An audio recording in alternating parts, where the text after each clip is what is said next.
now we are. Okay, thank you. All right, we'll call to order the meeting of the City of Albany Industrial Development Agency. Today is Thursday, January 16th, and we will open this meeting at 12:23. We'll begin with a roll call of the members. Dominic? Here. Lee? Here. Joaquin? Present. Tracy Metzger is excused. And Susan Edo? Bob? Present. Darius? Here. Great, thank you.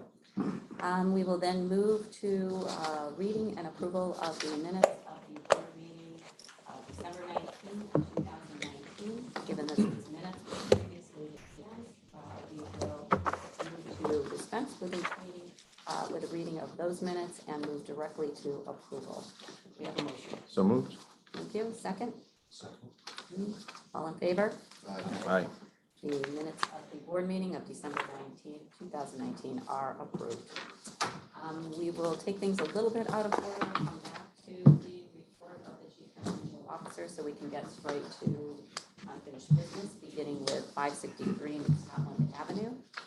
We have first a project analysis and Andrew and Sarah could kick us off with that, please. Thank you, Chair. Project at hand, 563 New Scotland Ave. At this point, the board should be very familiar with this project. We first introduced it in September. It consists of the construction of 188 residential market rate apartments across 4 buildings on approximately 3.3 acres, totaling 300,000 square feet. There is approximately 255 off-street parking spots and 15,000 square feet of ground floor retail commercial space that will be available. The revenue gains in taxing jurisdictions is approximately $8.4 million, and the property value increase goes from a current assessed value of $2.85 million to approximately $21.9 million for a net increase of approximately $19 million. This is a estimated $39.7 million investment. As with all projects, we commissioned a in-plan employment impact analysis from CDRPC, and looking at the temporary construction impact county-wide, that comes in at a total output of just under $50 million, and a permanent operations impact, looking at the jobs figures, of approximately $758,000 in the first year of stabilization county-wide. The project is projected to create approximately 15 permanent and retained full-time equivalent jobs and approximately 85 construction jobs. The project, as we recall, requested a deviation in assistance for what is allowed for through the project evaluation and assistance framework, the deviation being the base assessed value of the pilot analysis being set at the current assessed value of the 2.8 million instead of the increased purchase price in the neighborhood of 5 million. As such, we had a third party analyze the request at hand for reasonableness, which came back that it indeed was reasonable. The board has been provided with that full analysis, and a executive summary memo was made available as part of the materials associated with this project for the public. Thank you, Andrew. Sarah, Great. Joe? Yeah, I think to go over a little bit, as we always do, this project has been in front of the Finance Committee multiple times at this point. It has received all of its land use approvals. The Finance Committee did go through its standard review of the financial analysis for the project, as well as a community benefits analysis. And also, because of the size and request, had gone to third-party review, as Andy had walked us through just now. The project also had a public hearing that many of you were able to attend as well, where we received comments from the public, as well as a number of written comments that had been provided. The project did have a mix of both positive and negative commentary. The positive commentary really talked about the impact of the project. The negative commentaries, as the Finance Committee had discussed, did bring through a number of planning related issues, as well as centered on the matter of a restricted covenant that had been in question on the property. And the Finance Committee and many of the members of the full board have been extensively briefed by legal counsel on that matter and really understood that matter was between the Common Council and the City of Albany, and clarified as well that any assistance that would be approved today would include standard language in the project documents that require any project sponsor to comply with the local laws, requirements, codes, restrictions of the jurisdiction. And so any approvals made or any agreements made by the City of Albany Industrial Development Agency would not stand in the way of the city and the council's process as they move forward with that, but would essentially support the outcome no matter what that would be.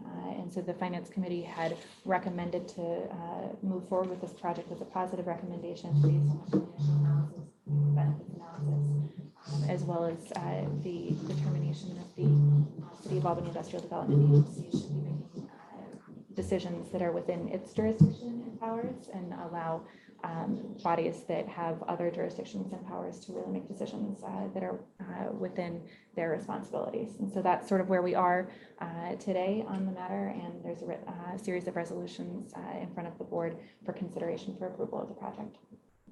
Thank you. Any other comments from members of the board? Questions for Joe, Sarah, or Andrew? We'd like to thank staff and the members of the Common Council and the other stakeholders involved in this project for the input that we've received. We have done a lot of work in committee and as a board on this, and we are prepared to go forward with the resolutions involved. Beginning with the resolution confirming secret determination of 573 New Scotland Avenue as part of the project. Do we have a motion? I'll move it. Second? Second. All in favor? Aye. Okay, and the motion is approved. Our next resolution is a commercial retail findings resolution on 563 New Scotland Avenue. This is a resolution determining that the proposed 563 New Scotland Avenue project is a commercial project and can make certain findings required under the general municipal law. Do we have a motion? I'll move it. Thank you. Second? Second. All in favor? Aye. The motion is approved. We will move to the pilot deviation resolution. This is a resolution authorizing a deviation from the agency's uniform tax exemption policy in connection with the proposed payment in lieu of tax agreement to be entered into by the agency in connection with the proposed project for 563 New Scotland Avenue. Do we have a motion? So moved. Second. All in favor?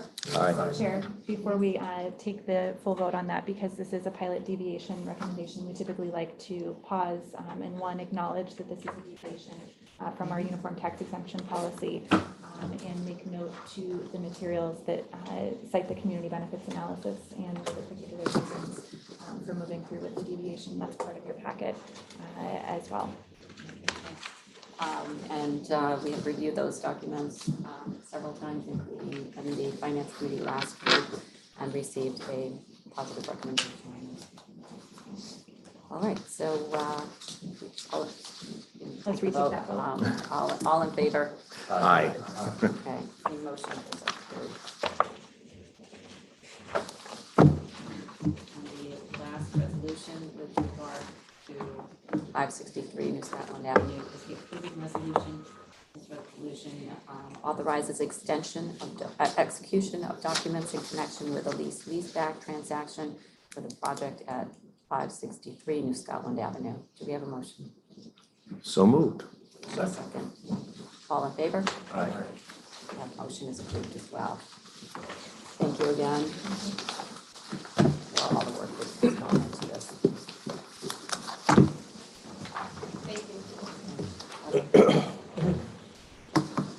All right, we'll now move into new business, and we'll start with 915 Broadway. This is seeking a public hearing resolution.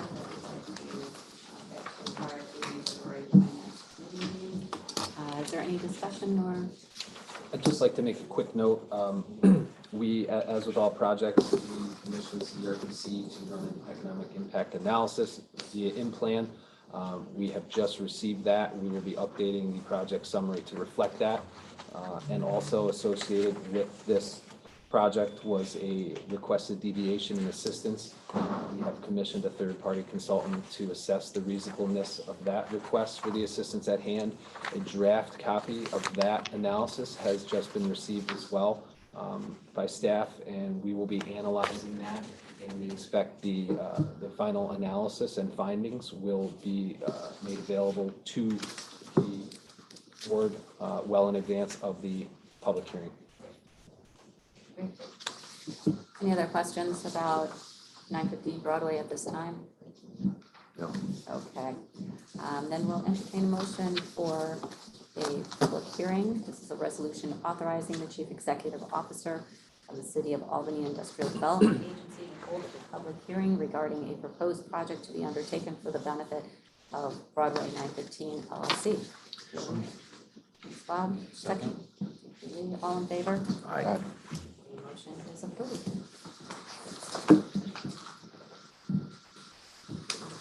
We've got an annual housekeeping resolution. Joe, can you read that, please? Sure.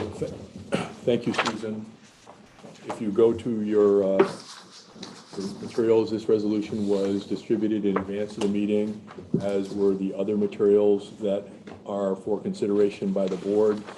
This is the typical process that we follow at the beginning of the year with respect to the appointments of various professionals, selection of banks, appointment of officers, CEO, the CFO, et cetera. If you direct your attention to Schedule A to the resolution, that describes the various administrative matters that the resolution addresses. From a process standpoint, we handle this in one resolution. We could, if we wanted to take each of these matters individually, if that was the board's preference. In years past, we've handled them all in one resolution with one schedule. And my suggestion, Vice Chair, is that we give the board members an opportunity to look at Schedule A and see if there's any comments or questions on Schedule A, and then you consider the resolution for a motion and a second. I'd also like to, just for the record, remind the board of the disclosure that both Mark and I are staff members of Capitalize Albany Corporation, the team that works through the management contracts. All do work for Capitalize Albany Corporation, and so just to ensure that, we say this ad nauseum, and you've heard this a million times before, you're all very well aware. We'd like to remind everyone of that disclosure as well.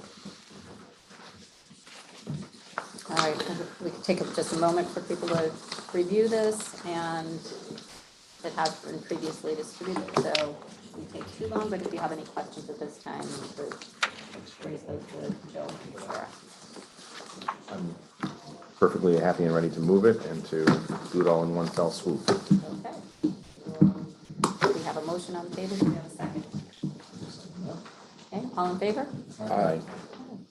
The City of Albany Industrial Development Agency Annual Housekeeping Resolution 2020. Thank you. Clerk will present our annual investment report. Sure. So this annual investment report was presented to the Finance Committee at last week's meeting. It basically just summarized the investments of the corporation. So the investments of the Industrial Development Agency is just a cash checking account and a money market account.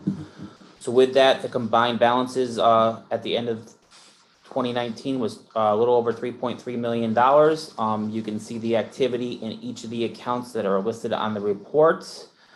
One thing to note, that interest income was $26,000, which was $14,000 more than the year before, and that is because we have earned a higher interest rate on our funds invested in the money market account through Community Bank. And as of note, this annual investment report, all the funds that are listed on this page will be audited as part of the 2019 financial audit that Thiel Becker and Shamanti is conducting, and it's expected to be completed in March of this year. Thank you, Mark. That's just an informational report. If anyone has any questions, they can bring them up at this time. If not, we have a very brief property acquisition and disposition report. Yep. At the end of 2019, the IDA did not own any property, real property. All right.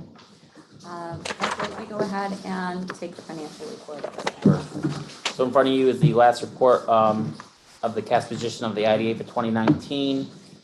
In December, we did have one application fee for Broadway 915 and two modification fees that were received from Columbia 425 and 39 Sheridan.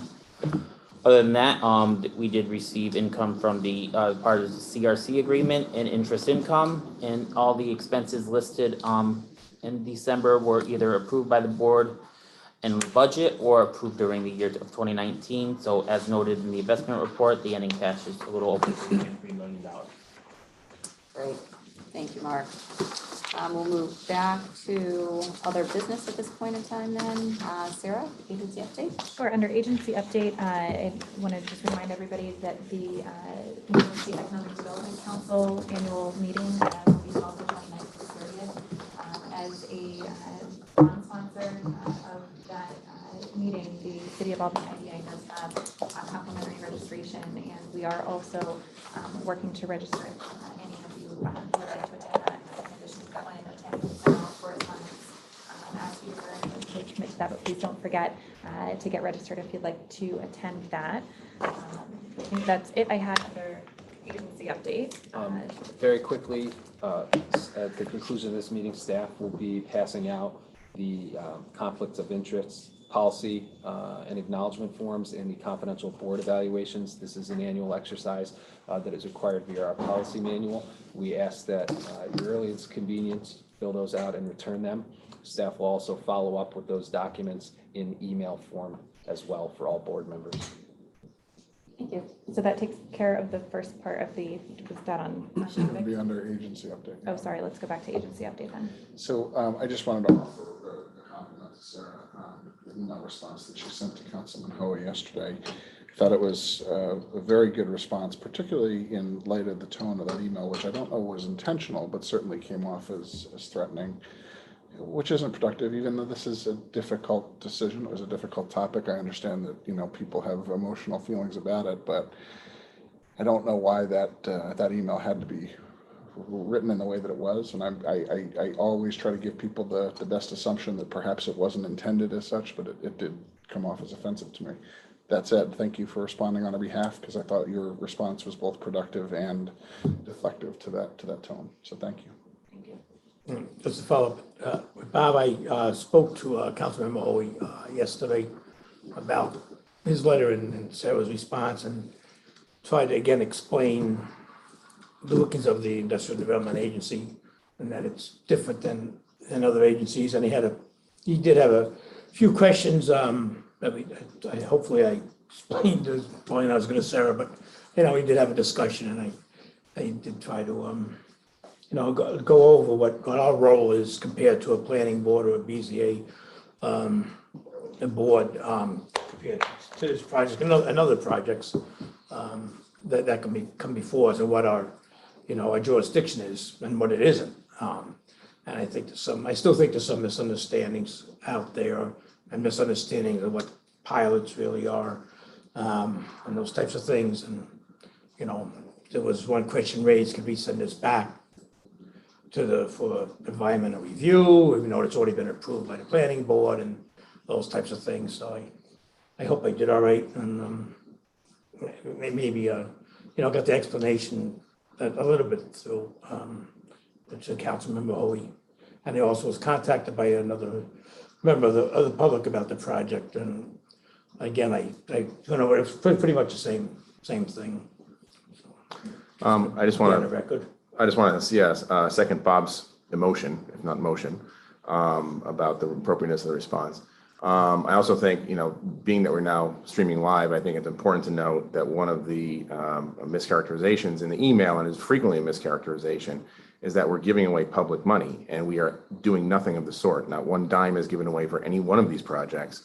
And it really, I think, needs to be made clear, and frankly, needs to be made clear by those who ought to know better. But I also want to just ask one question. Were we providing a response to the emails that were sent in to us on 563?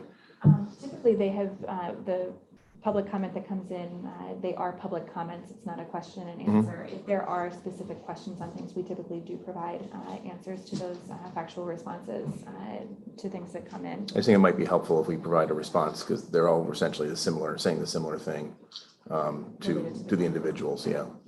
Yeah. And so I'm happy to help do that too, Yeah, because I know also, it's an onerous burden sometimes to be answering every email that same provides a response comment. that went to Councilman Hoey, we will be providing to additional council members Okay.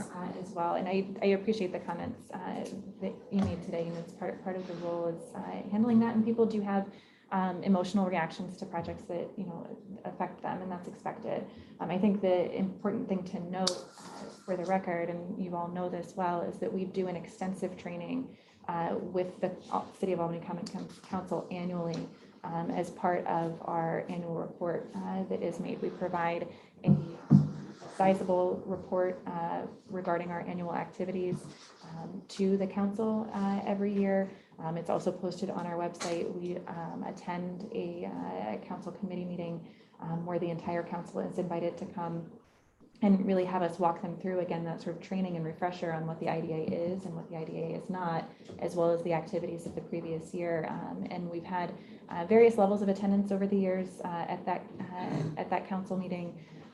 But again, that information is readily available for them. We also frequently offer council members the ability to come in and speak with us directly, whether it's related to the activities of the IDA generally or a specific project.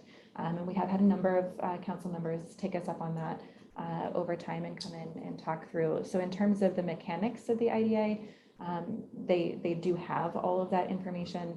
And they're free to talk to membership as well. Absolutely. I think we were discussing earlier how rarely we're contacted on the projects before they come up. Absolutely, and we try to be proactive in that. Right.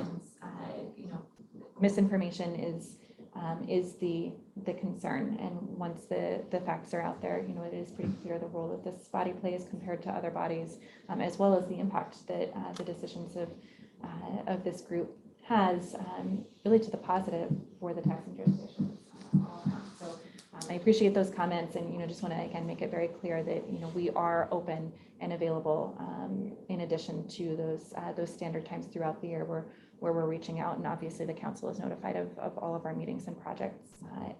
So, thank you. Thank you. Can I just also note too, a lot of those email letters that we saw were for people that do not live in the neighborhood where this Signal Scout Avenue project is. They live nowhere, they live a few miles away, actually, most of them. At least for my count, just short of half of the letters are for people that do not live in the immediate neighborhood where this project would have any impact on them or not. I think that should be noted, since we did receive letters and a multiple signed letter too from people that live right around the corner from where this project is that supported this project. So I think that should be noted too. And I think to add on, I think that gives a good example of, Sarah, why you're in the position you are. And I think it goes to the professionalism of not just yourself, but the staff and the amount of work that they've put into this and every project that we do. So I think that should be noted too as well. So thank you. Thank you. Okay, any other business on agency update? Not on agency, but I do have a couple of additional compliance items. Okay, So in addition, I'm going to reiterate the conflicts of interest form and the board evaluation because those are so critical. So please do, if you don't fill them out today, please do get those back in. do you have copies of those? Well, they'll be passed out after. Thank you. the meeting. We also are still moving through the potential termination process with a number of the projects that have been talked through. So there's no new update to any of these at this point that I know of, but we'll keep you abreast of any changes there, but we're still working through those. And then finally, the legislature is back in session, and so it's busy not only here in downtown Albany, but up in the chambers as well. And so we are working with the New York State Economic Development Council to really keep up to speed on any legislation that would affect this organization. And there are a number of bills that were holdovers from last session, as well as a couple of newly introduced as well. It seems like there are 4 or 5 that are gaining traction already, and so we're working through those and providing comments, and I can circulate some of those to the group as well, so you can sort of see what's out there. There is the Legiscan update that is really helpful too in keeping aware of each of those if you're interested to sort of in real time see what's going on up the hill, but we're working through those as well. And the Economic Development Conference at the end of the month usually has a good read through that legislation too. If anyone has the opportunity to attend that hasn't in the past, I encourage you to do so. It's very helpful. I'll be collecting taxes. Rick, good, you got mine today. On behalf of a grateful city, Dominic, I thank you. Sure, that's all I have. Any other compliance issues? Okay. If there's no further business, we will Motion take a to motion to adjourn. So moved. I just have one, just clerical, after the first orange tab, page 1, under the property value increase. Didn't affect anything that we did today, but there's just a spelling error. Oh, thank you. Anticipated future value. It's just, doesn't affect it. Oh. Got it. I'm saying all that. Somebody's got to do it. All right, thank you, Lee. If we have no further business, we will entertain a motion to adjourn. So moved. All right, second? Second. All in favor? Aye. We are adjourned at